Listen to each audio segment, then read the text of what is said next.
Bismillahirrahmanirrahim. Assalamualaikum warahmatullahi wabarakatuh. Waalaikumsalam. Ibu mulai saja ya kelasnya untuk hukum perlindungan anak. Kali ini sebenarnya harusnya sudah pertemuan keempat ya, tetapi katanya Reza tidak ada dosen-dosen yang masuk. Jadi ibu lagi yang masuk. Padahal ibu harusnya dari ini nanti ibu lanjutkan dari dosen penanggung jawab. Ibu kan bukan penanggung jawabnya, tetapi ibu cuma salah satu dosen mitra. Tetapi namanya juga harus di backup kelasnya, ibu masuk saja. Di pertemuan 2 ini kita langsung saja ke pengertian anak dalam instrumen hukum dan perundang-undangan. Nah, ada berbagai pengertian anak. Di sini teman-teman mahasiswa harus menyimak bahwa nantinya kita punya 9 instrumen, baik dalam instrumen konvensi internasional dan juga dalam hukum nasional dalam bentuk peraturan perundang-undangan yang tersusun sebagai satu Undang-Undang Nomor 1 Tahun 74. Itu mungkin sudah familiar dikenal dengan Undang-Undang tentang Perkawinan. Ada juga Undang-Undang Nomor 4 Tahun 1979. Convention yang ketiga ada Convention on the Right of the Child adopted by the General Assembly of the United States on 20 November 1989. Terus ada juga ini terkait konvensi hak anak ya. Ada Undang-Undang Nomor 39 Tahun 1999, ada Undang-Undang Nomor 23 Tahun 2002, ada Undang-Undang Nomor 13 Tahun 2003, ada Undang-Undang Nomor 21 Tahun 2007, dan ada Undang-Undang Nomor 11 Tahun 2012, dan yang terakhir ada juga Undang-Undang Nomor 35 Tahun 2014. Setelah kita lihat instrumen hukum dan pengaturan dalam undang-undang, berikutnya kita akan melihat dari Undang-Undang Nomor 1 sampai nanti Undang-Undang Nomor 35 Tahun 2014 terkait dengan definisi anak. Di sini nanti kita bisa menyimpulkan apa dan bagaimana itu pengertian anak dalam pengaturan setiap undang-undang yang biasanya tidak identik. Yang pertama, dalam Undang-Undang Nomor 1 Tahun 74 terkait perkawinan, tentang perkawinan, ini dia ada di pasal 42 pengertian tentang anak. Anak yang sah adalah anak yang dilahirkan dalam atau sebagai akibat perkawinan yang sah. Jadi pengertian anak adalah anak yang dilahirkan dalam atau sebagai akibat perkawinan yang sah. Jadi konteks anak di sini mengacu kepada Undang-Undang Perkawinan, Undang-Undang Nomor 1 Tahun 74 lebih kepada yang dilahirkan dalam atau sebagai akibat perkawinan yang sah. Nah, dari pasal 42 ini turun kemudian penjelasan terkait anak yang dilahirkan di luar perkawinan hanya mempunyai hubungan perdata dengan ibunya dan keluarga ibunya. Kemudian kedudukan anak tersebut ayat 1 di atas selanjutnya akan diatur dalam peraturan pemerintah. Tetapi sebenarnya ini sudah tidak ada lagi yang katanya hanya di luar perkawinan ya. Nanti pembahasannya berikutnya yang jelas sekarang anak yang di luar perkawinan pun bisa diakui selama bisa dibuktikan menurut peraturan atau ketentuan yang ada. Ini kita lebih mengacu kepada pengertian anak ya. Jadi kalau di Undang-Undang Nomor 1 Tahun 74 tadi seperti ada pengertian anak, sementara di Undang-Undang Nomor 4 Tahun 1979 tentang kesejahteraan anak, pasal 1 ayat 2-nya itu menyebutkan bahwa anak adalah seseorang yang belum mencapai umur 21 tahun dan belum pernah menikah.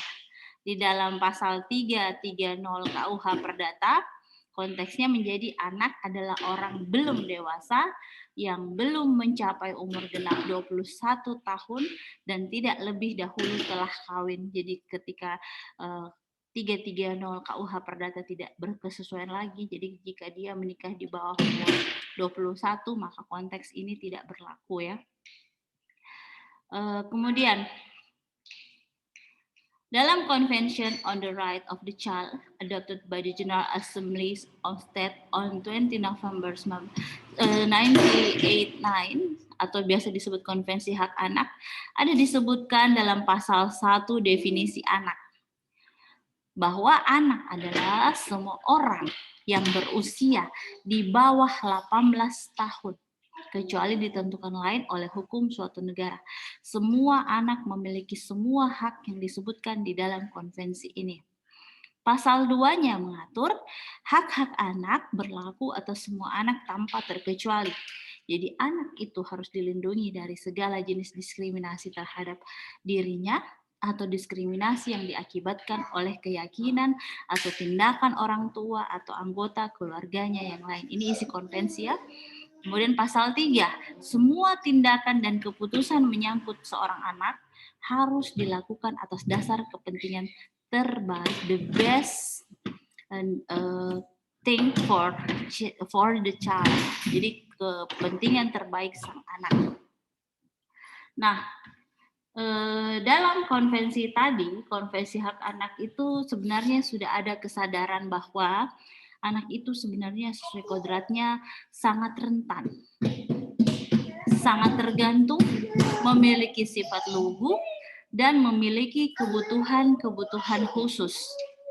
Jadi karena itulah si anak atau dalam definisi konvensi di bawah 18 tahun memerlukan perawatan dan perlindungan yang khusus baik fisik maupun mental. Konteksnya di bawah 18 tahun ya. Convention on the Right of the Child adopted by the General Assembly of the United States ini telah diratifikasi Indonesia berdasarkan keputusan Presiden nomor 36 tahun 1990. Dijadikan Kepres 25 Agustus, berlaku di Indonesia 5 Oktober 1990. Nah, ketika kita sudah meratifikasi bahkan memasukkannya dalam lembar negara dalam keputusan presiden, ada konsekuensi. Nah, konsekuensinya ini dalam konteks dasolennya atau seharusnya, maka pemerintah Indonesia berkewajiban untuk semaksimal mungkin berupaya memenuhi hak-hak anak di Indonesia. Ini konteks kalau Indonesia ya, konvensi kan international agreement, tapi dia lebih kepada apakah Indonesia mau memperlakukannya ketika sudah masuk dalam lembar negara atau keputusan presiden, maka pemerintah Indonesia wajib untuk semaksimal mungkin berupaya memenuhi hak-hak tersebut. Nah, ini tadi dalam konvensi anak, instrumen hukum internasional. Bagaimana dengan pengertian anak dalam Undang-Undang Nomor 39 tahun 99? Ini lebih kepada hak azazi manusia. Nah, pasal 1 ayat 5 itu mendefinisikan anak adalah setiap manusia yang berusia di bawah 18 tahun dan belum menikah, termasuk anak yang masih dalam kandungan apabila hal tersebut adalah demi kepentingannya. Kalau di perdata kepentingannya ini adalah kepentingan hukum, misalnya mewaris. Dalam Undang-Undang Nomor 23 Tahun 2002, ini ada definisi anak. Pasal 1 ayat 1 menyatakan anak adalah seseorang yang belum berusia 18 tahun, termasuk anak yang masih dalam kandungan. Nanti dicatat-catat ya, tadi ada yang 21 konteksnya, ada yang 18 tahun. Pengertian anak. Kalau di Undang-Undang Nomor 13 Tahun 2003 tentang Ketenagakerjaan, Pasal 1 ayat 26 itu menyatakan definisi anak adalah setiap orang yang berumur di bawah 18 tahun. Cuma sampai di seperti ini saja untuk konteks ketenagakerjaannya. Jadi kalau dia pekerja, usianya di atas 18 tahun, dia bukan masuk definisi anak. Nah, Undang-Undang Nomor 21 Tahun 2007 terkait pemberantasan tindak pidana perdagangan orang, pasal 1 ayat 5 menyatakan definisi anak adalah seseorang yang belum berusia 18 tahun, termasuk anak yang masih dalam kandungan. Nah, pasal 28B ayat 2 Undang-Undang Dasar 1945 menyebutkan setiap anak berhak atas kelangsungan hidup, tumbuh dan berkembang, serta berhak atas perlindungan dari kekerasan dan diskriminasi. Jadi, dari hal ini kita bisa melihat bahwa pengertian anak dalam sistem hukum Indonesia itu sebenarnya ada yang berbeda atau tidak seragam. Mengapa seperti itu? Karena tiap peraturan perundang-undangan itu memberikan batasan usia anak berbeda.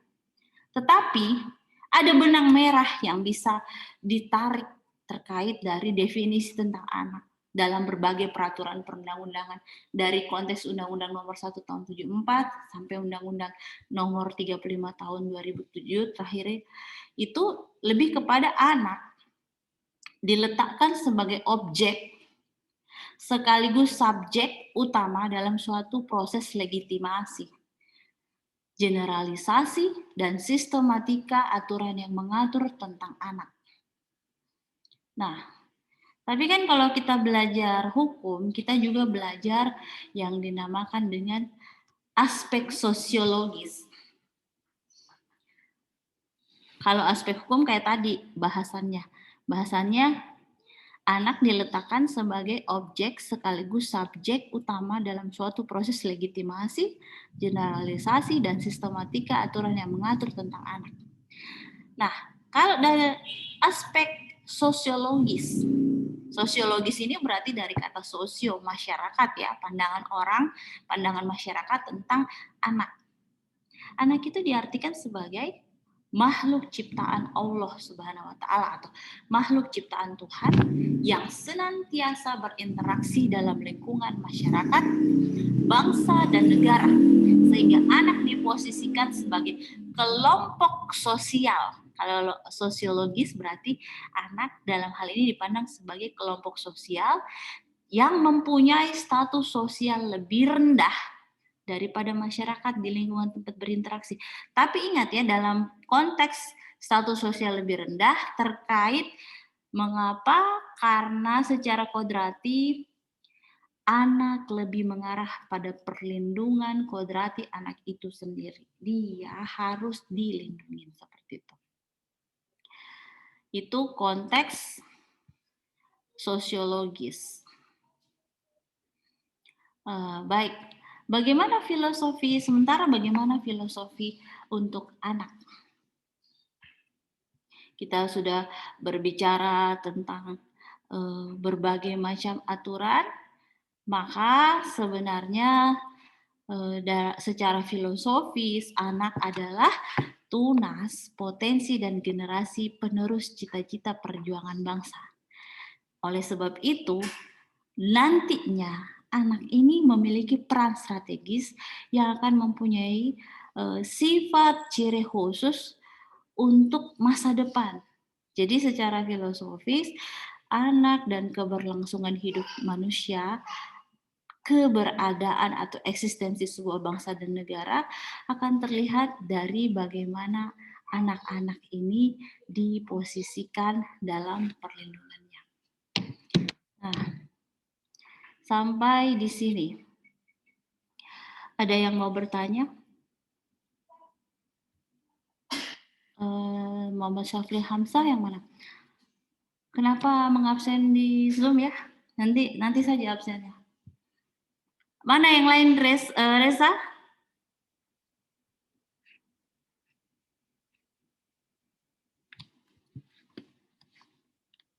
Reza, mana temannya yang lain?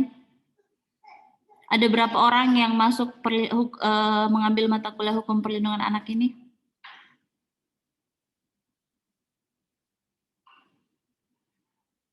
Halo, suara saya terdengar, Ji? Terdengar, Bu. Oh iya. Kurang lebih 17 orang, Bu, di kelas ini. Arkam berapa orang yang ambil mata kuliah ini? Kalau tidak salah sekitar 17-18 orang, Bu. Oke. Mungkin tidak sempat ya yang lain. Jadi nanti di dalam perlindungan anak, ya. ruang lingkupnya kan tadi kita sudah berbicara ada landasan yuridis hukumnya, peraturan perundang-undangan itu kalau lihat batasannya tadi ada yang definisi di bawah 18 tahun, ada yang 21 tahun, tapi pada dasarnya berbeda-beda tetapi ada benang merahnya yang ditarik, yaitu bahwa anak-anak harus dilindungi karena sangat bergantung, sangat rentan, dan sebagainya. Sementara untuk konsepsi perlindungan anak itu dia punya ruang lingkup yang luas. Ini yang harus dipahami dalam hukum perlindungan anak. Konsepsi perlindungan anak itu ruang lingkupnya luas karena tidak hanya mengenai perlindungan atas jiwa dan raganya si anak, ya, tetapi bisa mencakup perlindungan atas semua hak serta kepentingan kepentingan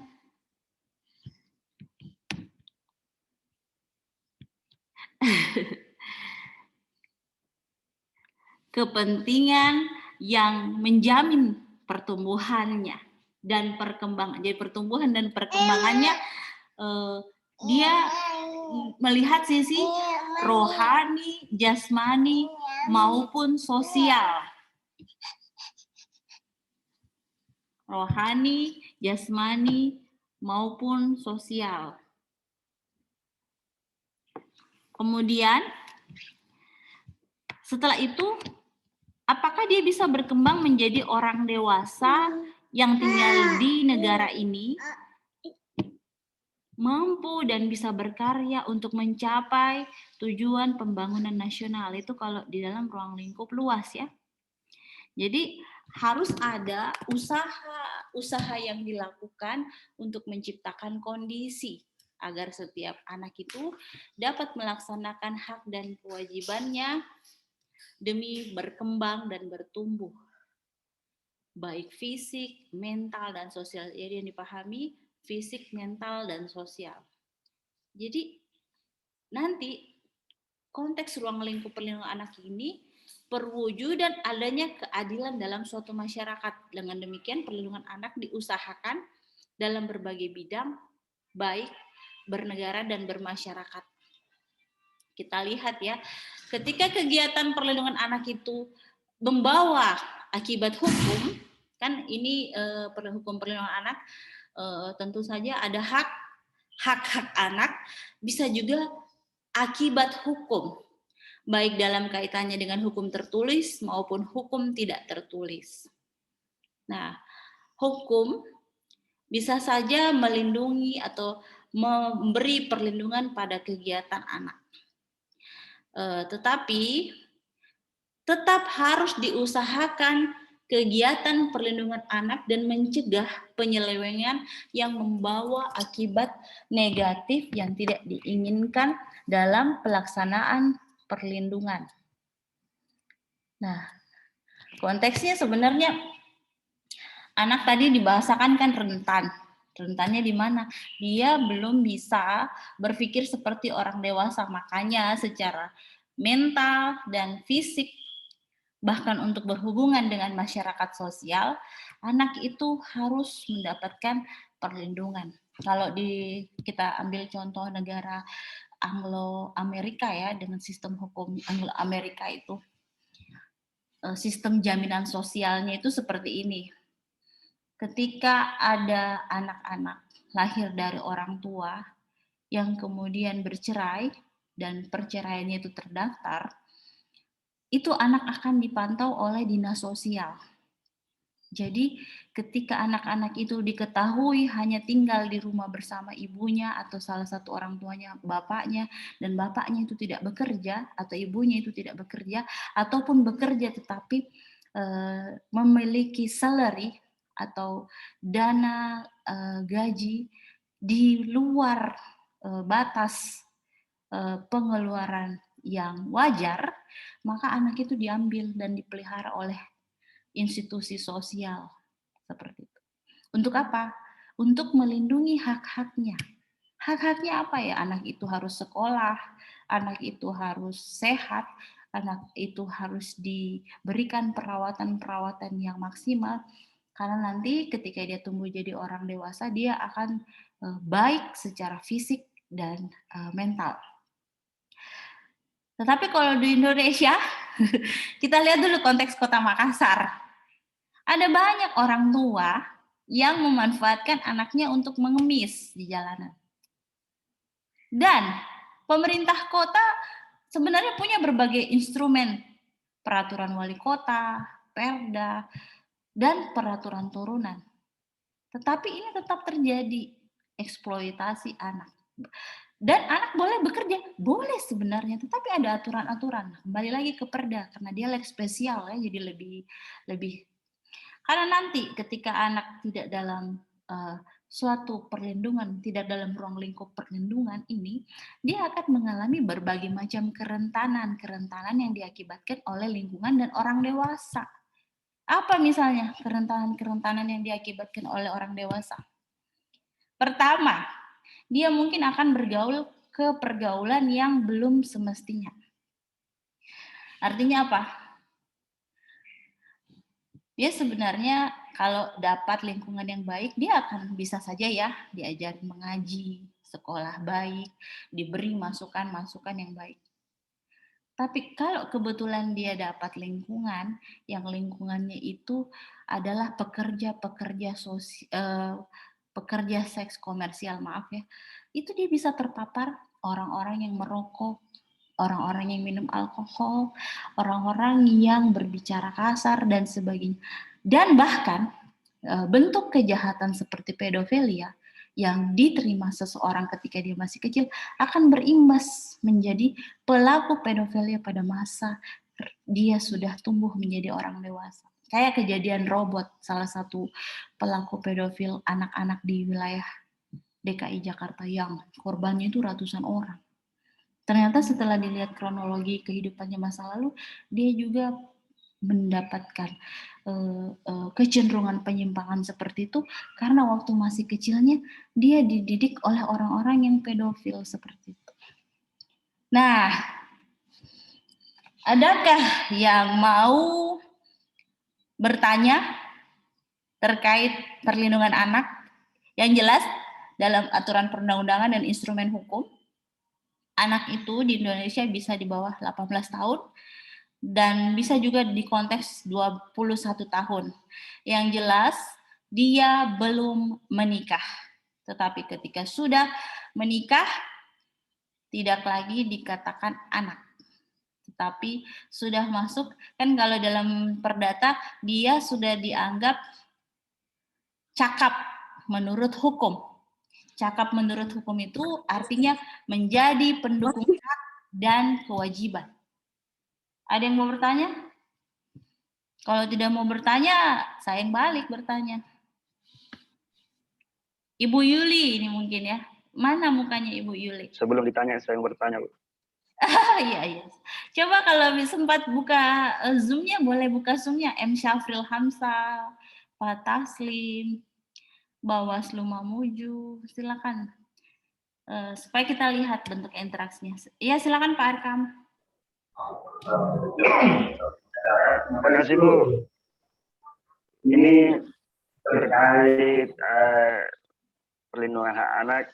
Saya mencoba mengambil contohnya. Saya ingin bertanya, Bu, bagaimana misalnya kalau konteksnya misalnya ada anak, walau misalnya dari segi umur sebenarnya sudah tidak dikategorikan sebagai anak karena dia berumur di atas 21 tahun, tapi misalnya dia sejak lahir cacat, kemudian dia berkebutuhan khusus, istilahnya dia masih tergantung dengan orang tuanya.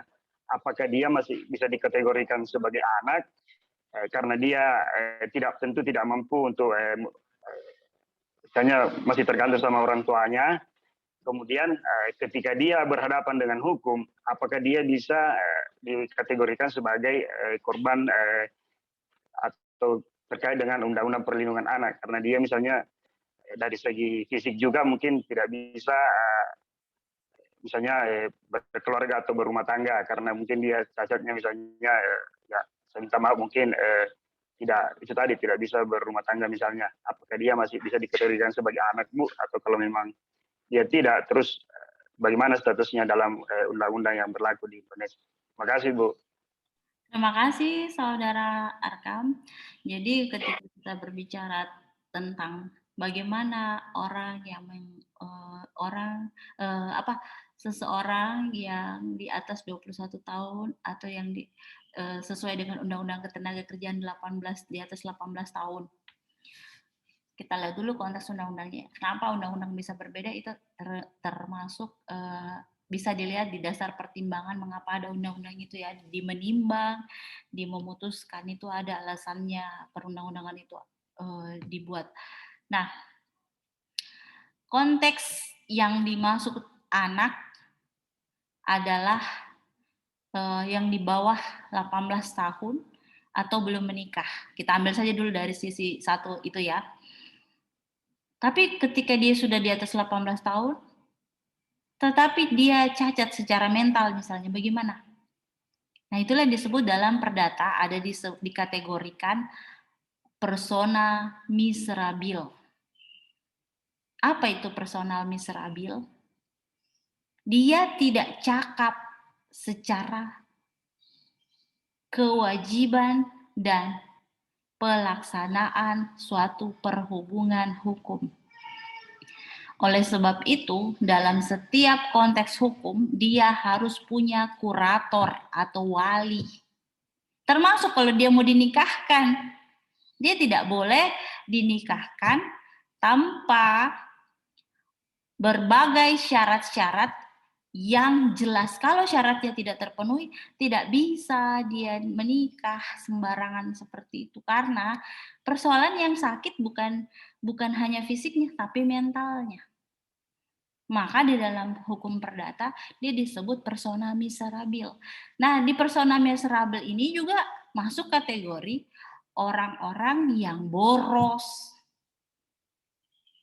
Jadi biar dia dewasa tapi kalau dia boros, dia juga harus pakai wali. Jadi kalau dia mau terima warisan dia harus pakai wali, tidak bisa tidak pakai wali. Kenapa? Jangan sampai orang tuanya baru hari ini kasih dia warisan, melalui perwakilan notaris atau yang ditunjuk dari kantor biro perwalian, hari itu juga uangnya habis. Jadi di dalam perdata itu ada kemungkinan tidak boleh melaksanakan kewajiban hukum kalau dia masuk konteks persona miserabil, orang yang tidak cakap dalam hubungan hukum. Kan hukum itu mengandung hak dan kewajiban. Bukan hanya hak, bukan cuma satu sisi hak, tapi ada kewajiban.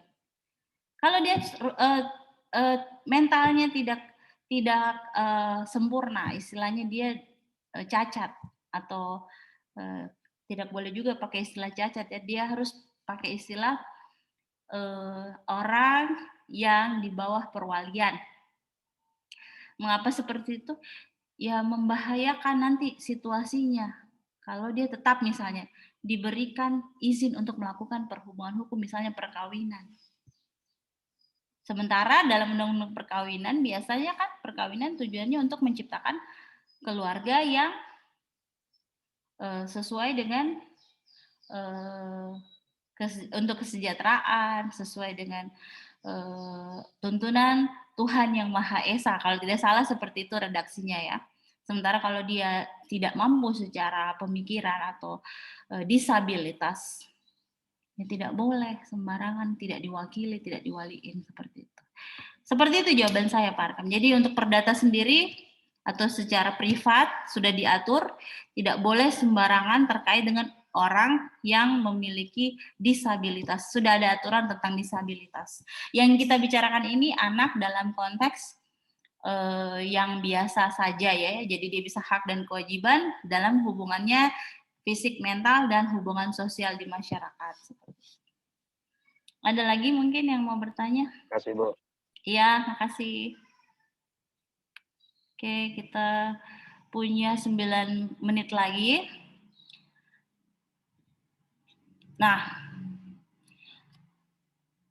di dalam hukum perlindungan anak itu, anak-anak itu tidak terbebas dari kemungkinan melakukan perbuatan pidana atau kejahatan. Jadi anak-anak ini kalau sudah terpapar dengan anasir-anasir jelek atau eksternal di luar dirinya itu bisa saja menjadi pelaku ya. Nah, sama saja dengan orang dewasa kalau dia melakukan perbuatan pidana. Nah, bisa saja anak-anak itu melakukan perbuatannya sendiri ataupun sama-sama teman-temannya. Disinilah disebut anak yang dalam proses perkembangan mendapatkan hambatan pemenuhan kebutuhan dan perhatian bisa menyebabkan anak terhambat perkembangan dan bahkan dapat melakukan terganggu mental. Akhirnya anak ini bisa menjadi pelaku delikuensi. Delikuensi itu menurut Profesor Ramli Atmasasmita itu suatu tindakan atau perbuatan yang dilakukan oleh seorang anak yang dianggap bertentangan dengan ketentuan-ketentuan hukum yang berlaku di suatu negara dan yang oleh masyarakat itu sendiri dirasakan serta ditafsirkan sebagai perbuatan yang tercela. Nah, kita kasih contoh perbuatan tercela. Mungkin dia tidak sengaja terpapar pornografi. Dia lagi nonton sama-sama temennya. Habis itu dia lihat anak SD yang lebih kecil dari dia. Dia ajaklah dan dia lecehkan. Apakah dia tidak masuk kategori melakukan perbuatan pidana? Disinilah yang dikatakan kalau dia terpapar dia bisa menjadi delikuensi, pelaku. Tapi tentu saja nanti dalam proses beracara tidak akan sama dengan pelaku dewasa. Kenapa dia bisa terpapar? Mengapa dia bisa melakukan itu? Di mana orang tuanya? Di mana masyarakat ketika itu? Bla bla bla bla. Itulah yang disebut dengan ketika anak itu rentan, tergantung, dan selalu harus diawasi. Tanggung jawabnya lebih daripada hanya tanggung jawab terhadap orang dewasa atau pelaku dewasa.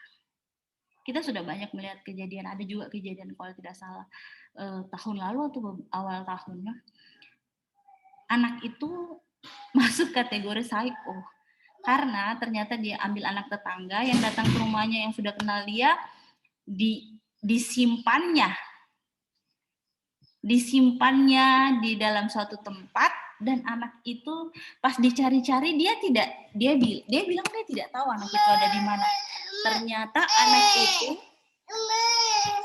anak itu ternyata ada di lemarinya, sudah menjadi korban dari kelakuan psikonya anak ini.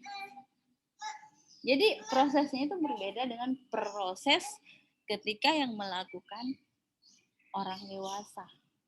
Jadi dia diinterogasi, ditanyai, didekati, bukan diperlakukan seperti pelaku kriminal biasa, tetapi diperlakukan seperti dalam konteks bahwa dia adalah anak yang masih harus dilindungi haknya, meskipun terbukti dia yang melakukan perbuatan pembunuhan tersebut, seperti itu. Nah, silahkan kalau masih ada pertanyaan, kita masih punya 6 menit. Nanti mungkin kita akan teman-teman ini menemukan banyak kasus yang berhubungan dengan pelaku anak ya. Jadi perlindungan anak itu mencakup preventif dan proses hukum ketika anak berhadapan atau berkonflik dengan hukum. Dan itu biasanya sama juga dengan kasus Ibu ambil satu kasus lagi ya. Contohnya pelakunya anaknya salah seorang artis besar ya, yang legend. Dia membawa mobil dan mengakibatkan banyak nyawa melayang. Nah, hal ini siapa yang kemudian bertanggung jawab? Anaknya dilepas, hanya direhabilitasi, tapi sampai sekarang orang tuanya masih harus ganti rugi. Kenapa seperti itu? Ya karena waktu kejadian itu anaknya belum berumur 18 tahun, jadi masih 16 tahun waktu itu. Ada yang tahu kasusnya? Anaknya Ahmad Dhani kayak kalau. Ya, bagaimana itu? Sampai hari ini orang tuanya bolak-balik harus bertanggung jawab karena itu bagian kompensasi dari anaknya tidak dihukum dan anaknya tetap bisa ada di luar dari penjara. Dan disebut, kenapa? Dia yang menabrak kok, orang tuanya yang pusing, yang harus rehabilitasi kiri kanan, orang tuanya yang harus dampingi di persidangan, orang tuanya yang harus membackup nama baiknya. Ya karena anak masih berpotensi untuk memiliki masa depan yang lebih baik, dan baik. Beda dengan residivis, beda dengan pelaku dewasa. Iya kan Pak Agus Salim? Saudara Sawaludin, Megawati, Pak Taslim, Ibu Yuli, Advokat Hasbi. Ini ada advokat ya, berarti pernah menghadapi kasus ya. Ibu Yuli di jalan? Iya, Bu. Suara saya terdengar, Bu, Ji? Bagaimana? Terdengar jelas, Bu. Ya, oke. Jelas. Ada kasus lain mungkin terkait anak sebelum nanti kita masuk lagi pertemuan berikutnya? Untuk hari ini pembahasan kita anak dalam peraturan dan instrumen hukum. Yang konteksnya ada yang dilindungi konteks definisi di bawah 18 tahun, ada yang 21 tahun. Reza? Ada yang mau ditanyakan? Silakan, sistem kuliah kita kan tidak hanya satu arah. Idar hari ini pendiam sekali, mungkin jaringannya tidak bagus ya? Jaringan Bu, hilang-hilang. Iya. Lagi di luar kota soalnya. Itu Mi, biasa kan Idar yang semangat 45 mengejar ibu. Hari ini cuma Pak Arkam. Iya.